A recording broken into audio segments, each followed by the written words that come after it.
જે વાતો લઈને હું નીકળ્યો છું ને આપ બધાની આગળ આપ બધા સાંભળો છો, આટલી સંખ્યામાં હાજરી આપો છો, સમય આપવા માટે આવ્યા. મને બરાબર ખબર છે અહીંયા તમે કોઈ હમણાં જે દાતાઓએ બધા અહીંથી લખાવ્યું, જે એનો ફાળો બોલાણો, એમને માતાજી ખૂબ આપે. પણ એક વાત કહી દઉં, અઘરું છે. ઘણા વાતો કરે કે ભાઈ એ તો પૈસાવાળા છે એટલે આપી શકે, એવી વાતમાં માલ નથી હો. કોઈના મનમાં એવો વેમ હોય કે બહુ રૂપિયાવાળા હોય તો સારા કાર્યોમાં આપી શકાય, એવું કાંઈ નથી. એ તો અંદરની જે દાતારી હોય તો થાય. બાકી અરબો ખરબો પતિ જોયા છે એને જ ખબર ન હોય કે એની પાસે કેટલા રૂપિયા છે. પણ દેવાની જરાક વાત આવે કે એકચ્યુઅલી એમાં અમને ખબર ના પડે. લે પછી દીકરા દીકરીને જન્મદિવસ હોય ને એટલે પાર્ટી કરે. પાર્ટી એટલે કાંઈ 200-500 નું જમણવાર ને એવું ન હોય. એ હૂતો ને હૂતી હોય ને 2 છોકરાઓ, અને પછી એ સડા પહેરી ફૂલ દારૂ પીને અગાસીમાં છે ડીજે લગાવી અને નાસ્તા હોય. ઢીંચક ઢીંચક ઢીંચક. તમને કરડે કાળોતરો નાગ, તમને હવે ક્યાં જઈને તમને ઊભા રાખવા આવે. કહેવાનો અર્થ મારો એ છે કે માનવતા એટલે શું, એમાંય સનાતન. હવે સનાતન આપણે કરીએ ને હિન્દુ કરીએ ને એટલે એનો અર્થ એવો નથી અમે એટલા શીશરા નથી કે બીજાને અમે નીચા કહીએ. સનાતન પરંપરા એટલે જે આવે એને સ્વીકારે. દુનિયામાં કોઈ જેદી જેને જગ્યા ન આપે. મરણ મેવાડા આવે પીઠિયા પાણી ખૂંદતું, ચારે બાજુથી મોત જ્યારે જડબા ફાડતું આવ્યું, વેરી ખાવ થતું હોય. અને પછી દુનિયામાં જ્ઞાતિ કોઈ પણ હોય, મારી પાસે એટલા બધા દાખલા છે. દુનિયામાં કોઈ નો હંગરે ને એના માટે આખો ગામનો પરિવાર ઉભા રહે કે અમારો કુટુંબ ખતમ થઈ જાય, પણ તમારું રૂવાડું ખાંડું થવા દઈ તો હિન્દુસ્તાનની સનાતન ધર્મની પરંપરા લાજે ભલા માણસ. એવી રીતે બીજાના માટે માથા આપ્યા. સનાતન પરંપરા છે. સનાતન એટલે સૂર્ય, સનાતન એટલે સમંદર, સનાતન એટલે શ્રી રામ, સનાતન એટલે શિવ, સનાતન એટલે સિંહ, સનાતન એટલે સમંદર ઘૂઘવતો સમંદર, સનાતન એટલે બીજાના માટે આર પાર ઉતરી જવું, સનાતન એટલે સૃષ્ટિનું રક્ષણ કરવું, સનાતન એટલે ઉજળી પરંપરા. એ સનાતન ધર્મ. સનાતન એટલે સંકુચિત નો. આપણે બીજા ધર્મને કોઈને કોઈ દી નીચા કહી શકીએ જ નહીં. આપણી ઋષિ પરંપરાએ શીખાડ્યું નથી. અને બીજાના ધર્મ ઉપર ખરાબ કોમેન્ટ કરે અને બીજાના ધર્મને નીચા કે એનાથી મોટો નીચના પેટનો કોઈ ન હોય. એ અહીંથી જાહેરમાં કહી દઉં છું આપને. એટલું ઘણા કરે છે ને એટલા માટે. બાકી આપણે તો જોડવા વાળા છીએ. આપણે આપ્યું છે. કેવડા પરિવારો કપાઈ ગયા. ભૂચર મોરી જોવો છો, ખબર પડે તમને. મહાભારત પછીનું યુદ્ધ કેવું પડે. કચ્છ અને ભૂસર મોરી બે, જામ અબડા અને ભૂસર મોરીનું યુદ્ધ તમે વાંચો. એક મુસલમાન પરિવારને આશરો આપવા માટે કેટલા કપાણા. આ બધી આપણને ખબર. આપણને તો શું ભણાવવામાં આવ્યું, તાજમહેલ કોણે બનાવ્યો? તારા દાદાજીએ બનાવ્યો હોય છે. બસ કલ્પનામાં. તરવાર છે, બંદૂક છે, હથિયાર છે, પણ દુનિયાના અણુબોમ્બ ન કરી શકે એ શબ્દ કરી શકે છે. અને એના માટે આ RSS છે, બજરંગ દળ. હમણાં એક ગુગલું બોલ્યું તો વધારે થાય માફ કરજો. હું કોઈ પાર્ટીનો નથી, મારા માટે બધાય હરકા. પણ એમ કહેતો એક બજરંગ દળ કો બેન કર દે કે ખતમ કર દે કે તારા બાપ દાદાની પેઢીઓ મથે 13 વર્ષ હતી, એમ બિલકુલ ખતમ થવાનું નથી. તારે મથવું એટલું મથી લેજે. નથી રહેવાતું એટલે બોલાઈ જાય છે યાર. આ નકર મારે કાંઈ, હું તો સાહિત્યકાર છું, મારા માટે બધાય હરખા હોવો જોઈએ. અમે તો મહારાણા પ્રતાપને યાદ કર્યો કે આકેમ ખા સુરને યાદ કરી છે ને. શિવાજી મહારાજની સેનામાં હતા, મને ખબર છે કોણ હતા. એની ક્યાં વાત કરો. એક ઝટકામાં ભારતની આન બાન શાન ઊંચી કરી દીધી હતી. એવા ડોક્ટર અબ્દુલ કલામની જનતાને મારા 100 સલામ છે. આમાં ક્યાં જ્ઞાતિવાદની વાત છે? સાહિત્યકાર તરીકે અમારી જવાબદારી હોય એટલા માટે હું કહું છું. અબ્દુલ હમીદને કાયમ યાદ કરું છું. સારું કરે, સ્વીકાર્ય, પ્રેમથી રહે છે. ભાઈઓ ઘણા બધા સારા છે. હું એક દાખલો શરૂઆતમાં એટલે આપું છું, કોઈને અવળી નોંધ ન લેવી. પણ અમારે જુનાગઢમાં એક સલીમભાઈ અને રસીમ એવા બે નામ, બીજા ભાઈનું નામ હું ભૂલી ગયો. હમણાં હું એમને મળ્યો, એમની વાડી છે ત્યાં. અને વર્ષથી પહેલાં કે 2-3 વર્ષ પહેલાં હું મળ્યો હતો એમને. શું કામે આ દાખલો એટલા માટે આપું કે અમારું સનાતન દરિયો છે યાર. અમે કોઈને નીચા કહી ન શકી. પણ અહીંયા રહીને જો કોઈની અહક થતું હોય અને અમીર ખાન એમ કહેતો હોય મેરી પત્ની યહાં સેફ નહીં, તો પાકિસ્તાન ભેળું થા ઘૂગલું. અહીંયા શું કામ રહેશો? સીધી વાત. સલીમભાઈને એટલે હું યાદ કરું છું. સલીમભાઈ અને બીજા હસનભાઈ અને સલીમભાઈ 2 ભાઈઓ છે. હમણાં હું મળ્યો 5-10 દી પહેલા. સાહેબ, ગાયું માતાજીને ક્યાંય કાંઈ તકલીફ થઈ હોય, એક્સિડન્ટ થયું હોય, જીવડા પીડાય, પેલું તો એ પકડી અને એની દવા કરી અને એની સેવા કરે. અને હમણાં એક માંદી ગાય હું જોયા હોય કે હાવ મરવા પીડી ત્યાં લઈ આવો છું, ખોળ ખવડાવું છું, લીલું નાખું છું. અને જો હવે હાજી થાય એટલે છોડી મૂકી. મને કે તકલીફ એવી થઈ છે, એણે એમ કીધું. અમુક ઘોઘા હોય કે અમને નડે, તકલીફ એવી થઈ છે અમારા એ કે એમ બોલ્યો જે એવું કર્યું છે ને એ અમને નડે છે કે હું કે ક્યાંક ગાય એવી હોય બીમાર હોય ને પકડવા જવાનું ખબર પડે ને આ મુસલમાન છે તો એ કે મને મારેલો છે મેં માર ખાધી છે તો એની સેવા નથી મૂકી. હવે આની વાત કરવી પડે કે ન કરવી પડે તમે જ કહો. અમે ક્યાં જ્ઞાતિવાદની વાત આવી સાહેબ. હા અને બીજું કે વર્ષોથી વાવાઝોડું વચ્ચે આવ્યું હતું ને તો ઢોર માલધારીના બધે પાણી ભરાઈ ગયા, ખાવાનું ક્યાંય નહીં, ગાયું ધ્રુજતી હતી. એણે કીધું કે આ મારા સાહટિયામાં સૂટું મૂકી દો ને બધું ખવડાવી દો અને મારા સાપરામાં તમે ઊભી રાખી દો. જેટલા મૂંગા પશુ બહે એમાં રામે રાજી હોય ને અમારો ખુદાય રાજી હોય.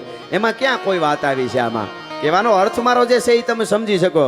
પણ હવે સાહેબ જે આ નીકળી પડ્યા છે જે અમુક હાવ હા કે જે આમ કરી નાખીશું તેમ કરી નાખીશું, 1300 વર્ષ તમારી પેઢીઓ મથે છે એમાં કાંઈ ફેર ન પડે. એટલે શાંતિ રાખવી, જે ડોળવા નીકળ્યા છે ને એના માટે. અને બેનું દીકરીઓને કહું 35 રૂપિયાનું પેટ્રોલ પુરાવીને આવે લવ જેહાદિયાના પેટનો, એની પાછળ તમે બેસી જાઓ ત્યારે સનાતન ધર્મની છાતી ઉપર પગ દઈને જાઓ છો. તમે જરાક જોતા રહેજો બાપા. માતાઓ બહેનોને પગે લાગીને કહું છું, બે હારી જૂની વાર્તાઓ સંભળાવજો તમારી દીકરીઓને અને દીકરાઓને. કેટલી વાતો છે તમે, હું નથી કહેતો મને સાંભળજો ન કે પોતાનું પ્રમોટ કરે છે, હાલો મને ન સાંભળતા બસ બીજા કોકને સાંભળજો, પણ હારી વાર્તાઓ સાંભળજો, ખબર પડે કે આપણી કઈ પરંપરા છે. હા અનુપમા ઓછી જોવાય તો કાંઈ વાંધો નહીં, જરાય દુઃખી નથી. તમને લાગે છે કે દુઃખી છે અને વધારે થાય તો માફ કરજો, પણ રહેવાતું નથી એટલે કહી દઉં. સિરિયલનું નામ હોય પવિત્ર રિશ્તા અને કોના રૂમમાંથી કોણ નીકળે એ નક્કી જ ન હોય તો 1700 એપિસોડ જોવાય છે યાર. આમાં દુઃખ થાય છે યાર. તમે હાવ એટલે બધે પલે ન કરે હાવ દીકરો. શું સનાતન પરંપરા છે, શું હિન્દુસ્તાનની દીકરી હોય સાહેબ. આજ પણ મારા દેશની દીકરી હાલી જાતી હોય તો નારાયણ અવળું જોઈ જાય હુરજ કે મારા હિન્દુસ્તાનની દીકરી છે, એના સામે મીઠ ન મડાય. પણ એ રીતે રીએ તો બાકી સિનેમા હોલમાં કૂદકા મારતી હોય તો કોઈ કોણિયું મારે, એમાં આપણો વાંક નથી યાર. આમાં પછી કેટલાકને સમજાવવા જવું અમારે. સિંહણ જેવી હોય મારા દેશની દીકરી અને ક્યાં પૂગી ગયા આપણે યાર. મારે દુહાસનથી શરૂઆત કરી પણ આ વેદના ચાલવાય છે થોડીક, મને રહેવાતું નથી. કોણ આપણે કઈ પ્રગતિ કરી 21મી સદીમાં? મંગળમાં પૂગી ગયા, ચંદ્રમાં પૂગી ગયા, ક્યાંય નથી પૂગ્યા એમ કહું છું. કઈ પરંપરા હતી? તક્ષશિલા હોય, નાલંદા હોય, એમાંથી નીકળેલો વિદ્યાર્થી એના 12 ગામના પલા સુધી કોઈ બેન દીકરીની મીઠ નો માંડી હગે હામી. એને બદલે 16 વર્ષની દીકરીને રેંચી નાખે સરી લઈને. અને એવા હામાં ઊભા ટોળા બધા જોતા હોય તો એમ થાય કે હાય નપુસકના પેટના તમે ક્યાં વાત કરો છો કે અમે આગળ આવી ગયા સહી, અમે ભણેલા ગણેલા સહી. હવે કોણ તમે આગળ આવી ગયા ને કયા યુગમાં તમે જઈને ઉભા રહ્યા? હામાં ઊભા બધા. હું તમને વધારે કઈ વાત નથી કરતો, પણ આની આ ઘટના અમારી ગીરમાં, આ દાખલો આપું. અમારી ગીરમાં 10 ઘર, 8 ઘર અને 5 ઘર, ક્યાંક 20 ઘર આવડા જ નેહડા હોય. એમાં પુરુષો ઘેરે દિવસના ન હોય, દિવસના બેનું દીકરીઓ માવડીઓ જ ઘરે હોય. પુરુષો કોઈ ભેહું લઈને વી ગયા, કોઈ હાંટીઓ લઈને હટાણે વી ગયા, કોઈ બરોબર 8 ઘર હોય, ક્યાંક 5 ઘર હોય. પણ એકલો નહીં, આવા 5 જણા કોક જઈ અને 15 વર્ષની દીકરી ત્યાં જઈને બાવડું પકડે, ખબર પડે હું આની હાલત થાય.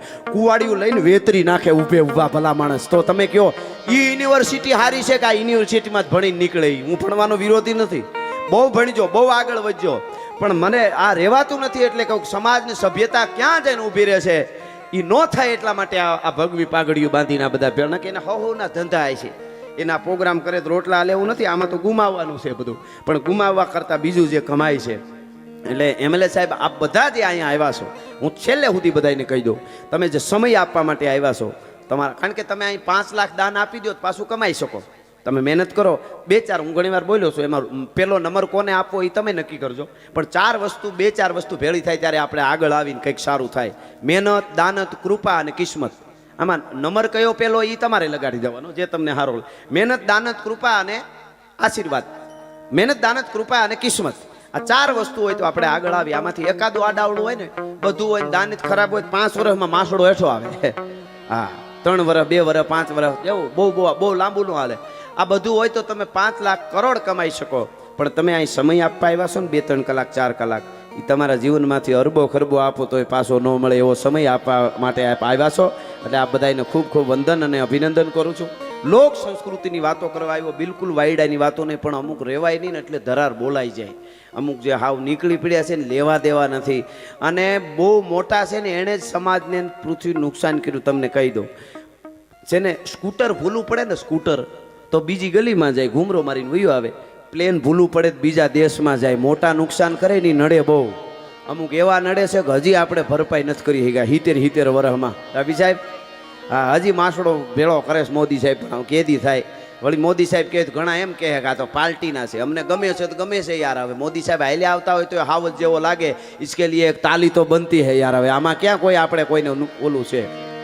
લાલ બહાદુર શાસ્ત્રી કાયમ એના માટે બોલ્યો કે આ દેશનું કોઈ ઋણ નહીં ચૂકવી શકે, એને મારા કરોડો વંદન છે. વલ્લભભાઈ પટેલ સાહેબ તમે કોણ ઋણ ચૂકવી શકે સાહેબ? હું કહું શરૂઆતમાં સાહેબ, વલ્લભભાઈ પટેલે એક સ્ટેટ પાસેથી 1 કરોડ લીધો હોત ને, જ્યારે બધા રજવાડાનું એક તો એ વખતે 565 કરોડ એની પાસે હોત. હટાણે એના કેટલા ગણા થયા હોય. પણ સાહેબ જે નાયબ વડાપ્રધાન હોય, ભારતનો ગૃહપ્રધાન હોય, એનું મૃત્યુ થાય અને એના ખાતામાં પૂરા 300 રૂપિયા ન નીકળે ને, એના 3000 કરોડના ટેચ્યુ બને. એમનેમ નથી થતું. ગાંઠિયા વણતા વણતા સુલમાં મોટા કરી જાય એના ન થાય. આ તો હકીકત છે ને. અને ઈ વલ્લભભાઈ જાય અને ગંગાજળિયું ગોહિલ કુળ સાહેબ અટાણે બસમાં સીટ મળી ગઈ હોય ખાલી ન કરે. મારું પોકેટ પડ્યું તું, તું પોકેટ પડ્યું રહે ને તું હોયો જાય. 2 કલાક બસમાં સીટ નો આપી શકાય અને બાપ દાદા એ માથા આપી લોહી રેડી અને 18 પાદર પોતે મેળવા હોય. એક ક્ષણની માલિકો વલ્લભભાઈએ કીધું કે ભારત પ્રજા થઈ જાય. જે નીતિ જે છે વિદેશીઓની એમાં સફળ થાય તો આફ્રિકામાં 52 દેશ છે, ઘડીકમાં તમે 3 દેશ ફરી જાઓ પ્લેનમાં, એમ કટકા થઈ જાય. અને પછી આપણું શું થશે? અને એ વખતે વલ્લભભાઈ આવી વાત કરી. એ વખતે ગંગાજળિયું ગોહિલ કુળ ભાવનગર મહારાજ કૃષ્ણકુમારસિંહજીએ કીધું કે મારું ભારત અખંડ રહેતું હોય તો મારા 18 પાદર ઓળઘોળ છે. ભલા માણસ આ કાંઈ નાની વસ્તુ છે આપી દેવું એટલે સીટ ખાલી ન કરી શકી આપણે.